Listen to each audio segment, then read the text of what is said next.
You ever notice how life has this strange way of pushing you into people's paths at the exact moment they need someone? Not a second earlier, not a breath too late. Right on cue, like some twisted play you didn't know you were starring in. You think it's random, accidental, but it isn't. No, it's orchestrated. Carefully, deliberately. You get pulled, shoved, thrown into someone else's story because you carry something they don't, something only you can give. And maybe you don't even realize it yet. Maybe you're too busy doubting yourself, calling yourself unworthy, when in reality, you've been handpicked. Chosen to step into the chaos of another soul and be the spark that flips their whole world upside down. You walk around thinking you're wandering, don't you? Like your life is just this messy trail of accidents, coincidences, and detours. You think the places you've been, the people you've met, the pain you've carried, were all just random events colliding in some cruel little joke. But deep down, you know better. You've felt it, haven't you? Those moments where everything lines up too perfectly. Where you bump into someone you shouldn't have, at a time you shouldn't be there, saying words you didn't even plan to say. That's not wandering. That's being placed. With precision. Like chess pieces on a board. The trouble is, you hate the idea of being moved. You want control. You want certainty. You want to know why. But that's not how this game works. You're not supposed to see the whole board. You're supposed to step where you're pushed and trust that the ground won't cave in beneath your feet. It feels unfair. I know. You want to believe you're the one choosing your path. But the truth is, paths cross because they're meant to. Not because you're clever enough to find them, but because you're carrying something someone else needs. And you're being dragged into position whether you like it or not. Think about it. The times you thought you were lost, weren't you actually being guided? You ended up in places that looked like accidents, but then, suddenly, someone there needed exactly what you had. A word, a gesture, a reminder they weren't alone. And you thought it was coincidence. No, it was orchestration. You're not wandering blind. You're a courier, carrying pieces of hope, fragments of light, messages that weren't even meant for you, but for the one you'd eventually meet. It's unsettling, isn't it? To realize you're not the center of your own story. That maybe, just maybe, your pain wasn't just about you. Maybe it was training, shaping, breaking you down, so you'd have the right words when you stood in front of someone else who thought they couldn't go on. Maybe the nights you cried, the wounds you hid, the scars you carry, they weren't wasted. They were forged into keys. Keys you don't even realize you're holding until you're face to face with someone whose lock only you can open. And here's the part nobody tells you. Being placed doesn't feel glorious. It feels inconvenient. You'll be in the middle of your own storm, drowning in your own chaos, and suddenly, there they are, someone desperate, someone lost, and you'll feel this tug inside, this unshakable pull that says, speak, stay, give them what you have, and you'll argue with it, You'll think, I'm not ready. I'm broken. I have nothing left to give. But that's the irony. The very cracks you despise in yourself are the exact openings through which your light leaks out. The things you thought made you weak are the things that make you perfect for the assignment. You're not wandering. You're being positioned. And sometimes that positioning hurts. It means losing people you thought would stay forever. Watching doors slam you thought should have opened.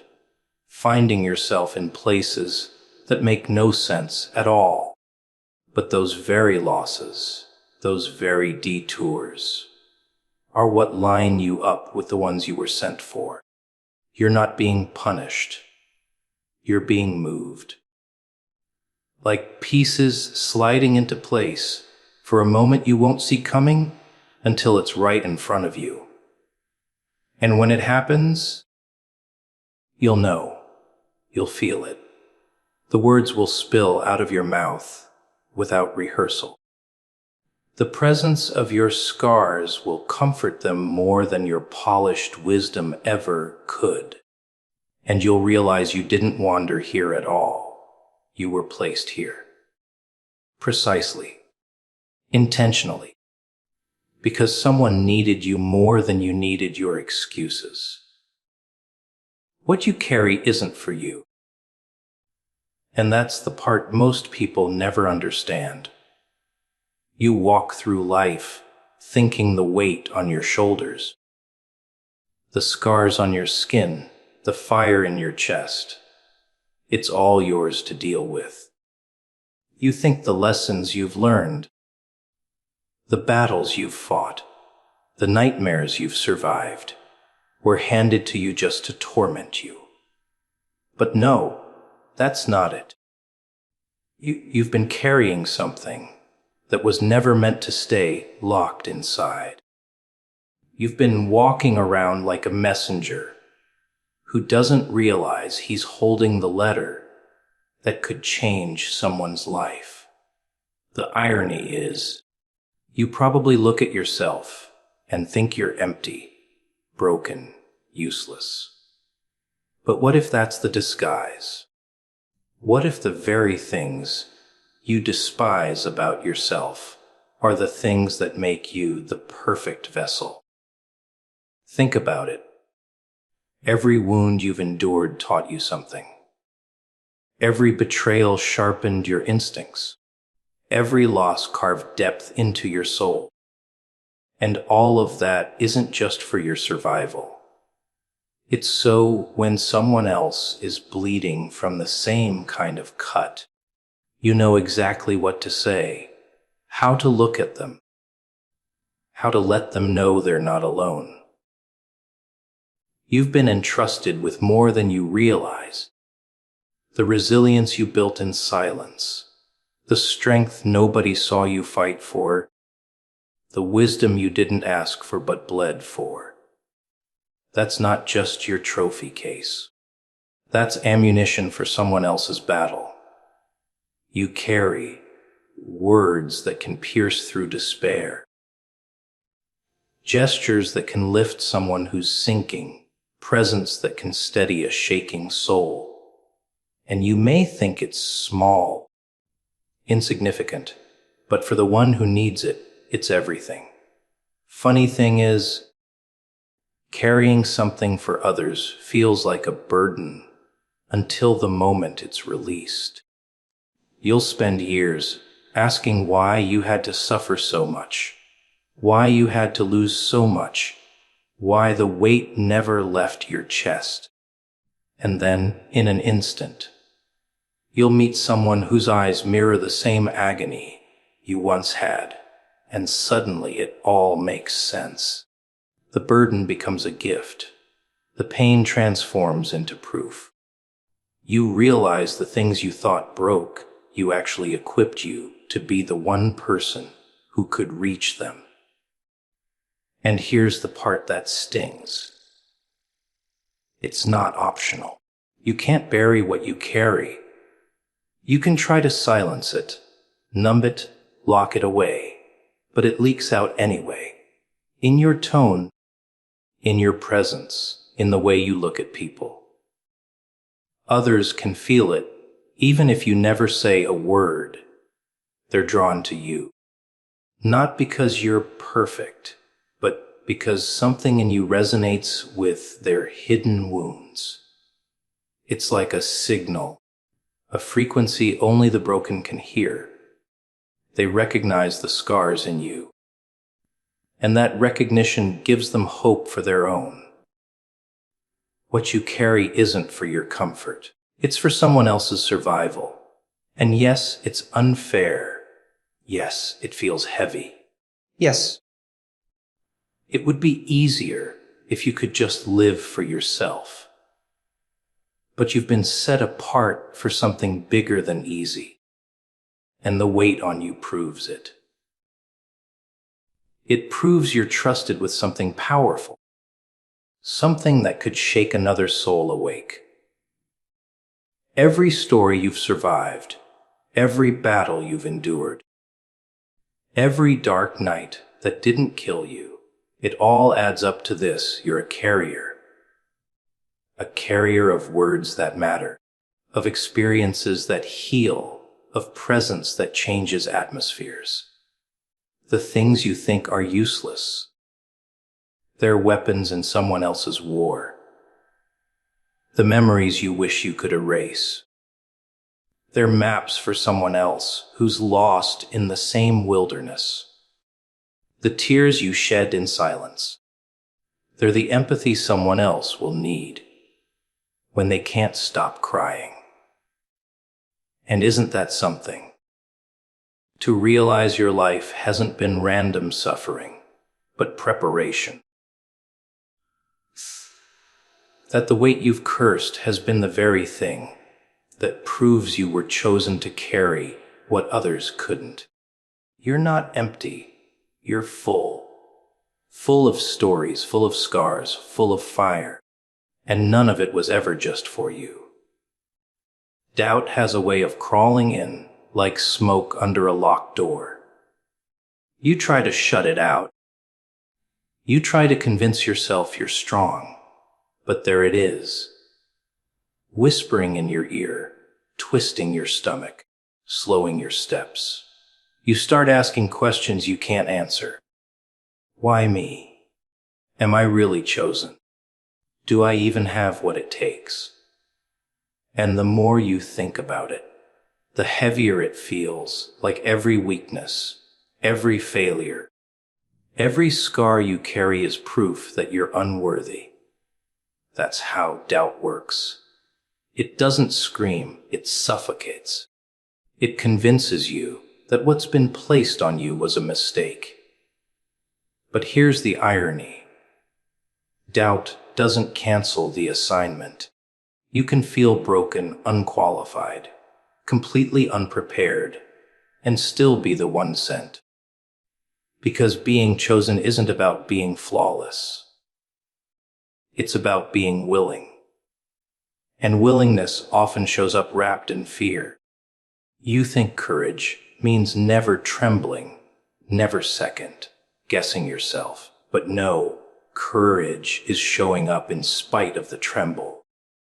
It's moving when your legs want to lock. It's speaking when your throat burns to stay silent. Doubt is part of the process, but it's not the end of the story.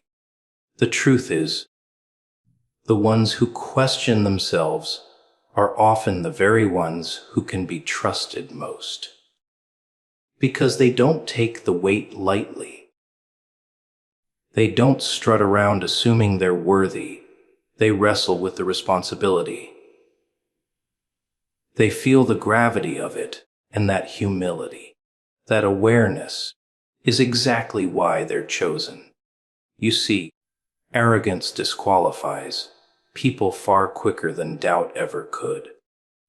Doubt makes you careful, makes you lean on strength outside yourself, makes you remember that this isn't about your comfort, but about someone else's survival. And think about it. Doubt only shows up when something matters. Nobody doubts themselves over things that don't count. You don't stand in front of the mirror wondering if you're worthy to tie your shoes. No. Doubt creeps in when the stakes are high, when the outcome is bigger than you. Which means if you're doubting, it's because you're standing in front of something significant.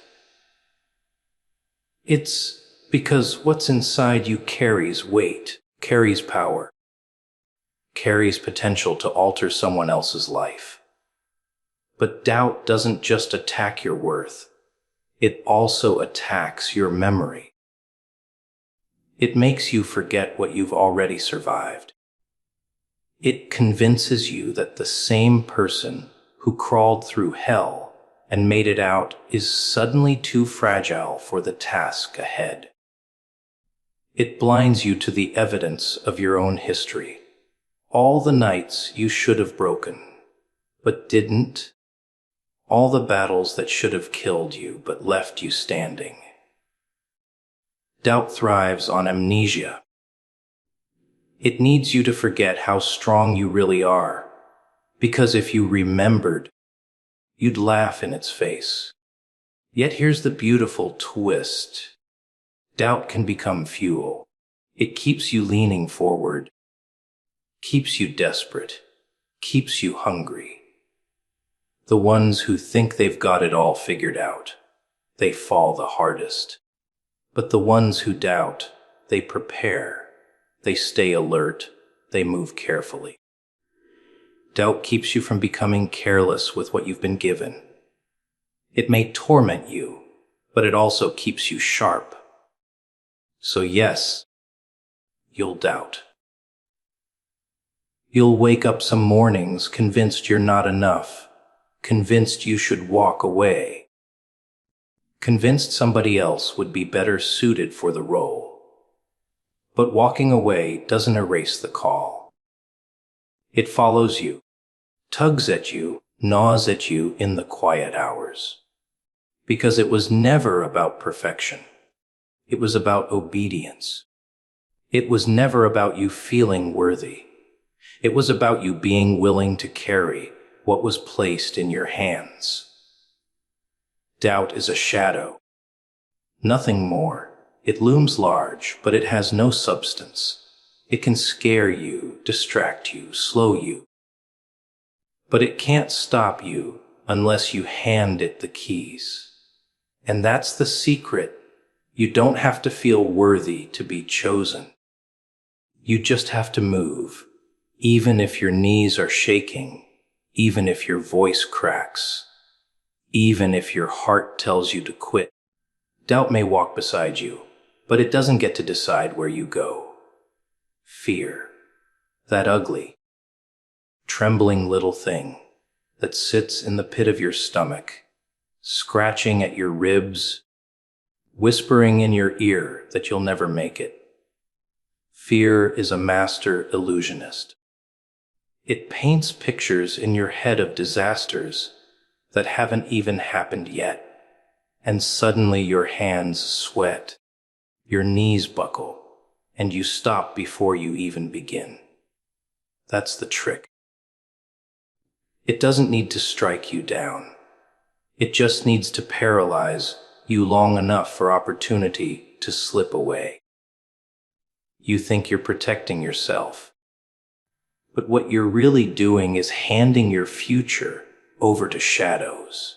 And the funny part, most of the things you fear never even happen. You build castles of catastrophe in your mind, every brick laid by worry, every tower built from doubt.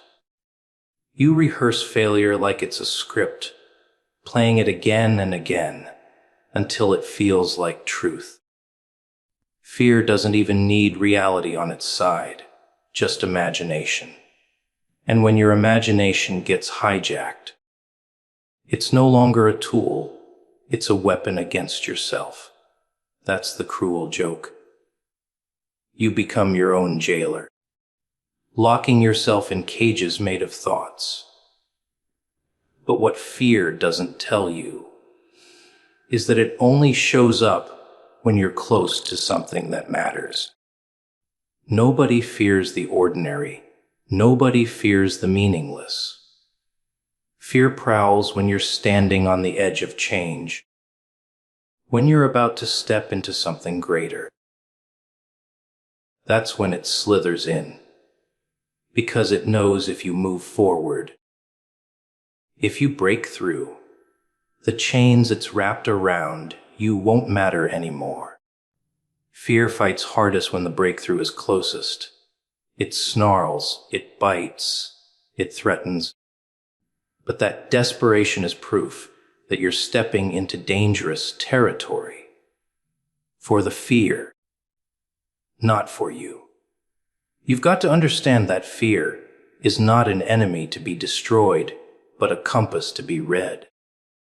Wherever it's pointing, that's usually where your destiny lies. Fear only trembles in the presence of potential. If you're scared of speaking, maybe your voice was meant to shake nations. If you're terrified of failure, maybe success is hiding right beyond the risk you're avoiding. Fear reveals your battlefield, the exact place where victory is hiding.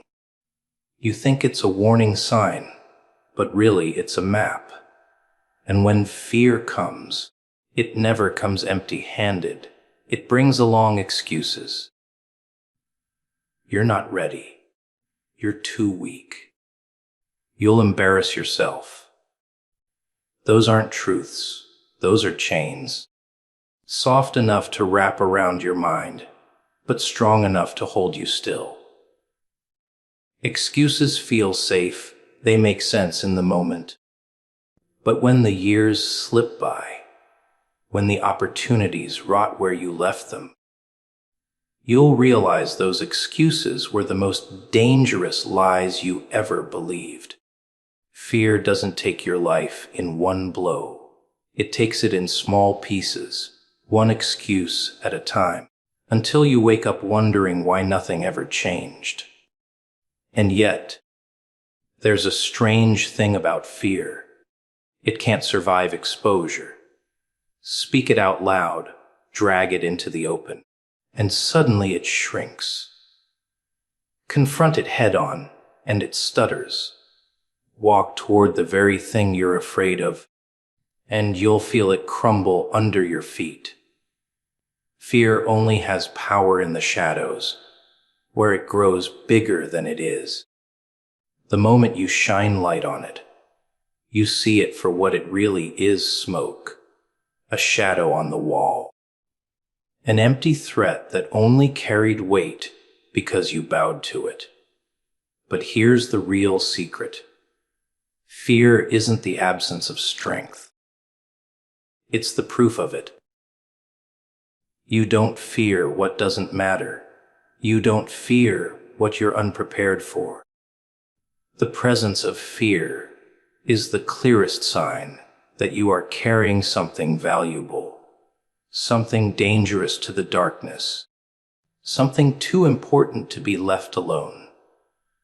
That's why the resistance is so strong. That's why the whispers are so loud. Because deep down, fear knows the truth about you, a truth it hopes you never discover. It knows that if you ever push through, if you ever stop letting it decide for you, nothing could hold you back. So fear plays its game. It shakes your hands. It quickens your pulse. It keeps you awake at night rehearsing disasters that don't exist. But you've got to learn to recognize the game for what it is. Fear is loud because you're close, not because you're lost. It's shaking because it knows what happens if you keep going. It's trembling because your next step might just shatter the chains it spent years wrapping around you. Pain, that little guest that never waits for an invitation, always barges in, rearranges everything, leaves a mess behind. You try to shut the door on it, but somehow it finds its way in. People spend their whole lives running from it, numbing it, pretending it doesn't exist. But here's the funny thing. Pain is one of the only honest things left in this world. It doesn't lie, it doesn't flatter, it doesn't play nice. It rips, it burns, it crushes, but beneath all of that, it teaches.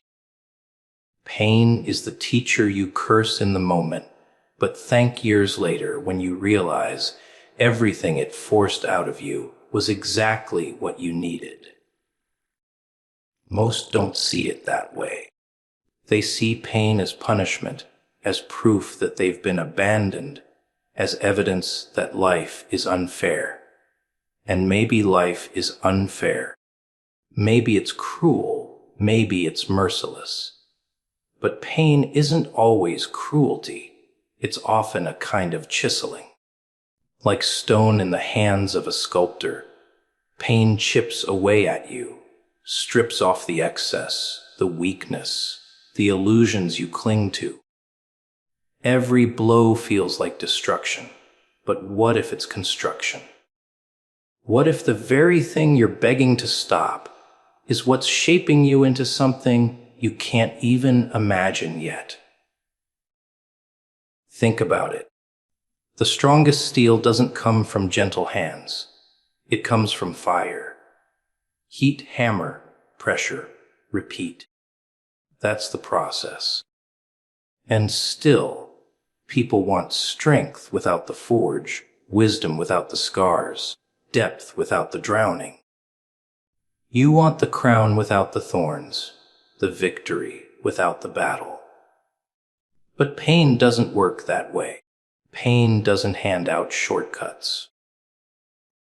It drags you through the fire because it knows the fire is the only thing that reveals what you're really made of. And isn't that the part that terrifies you? Not the pain itself, but what it might uncover. Maybe you're afraid it'll show you just how fragile you are.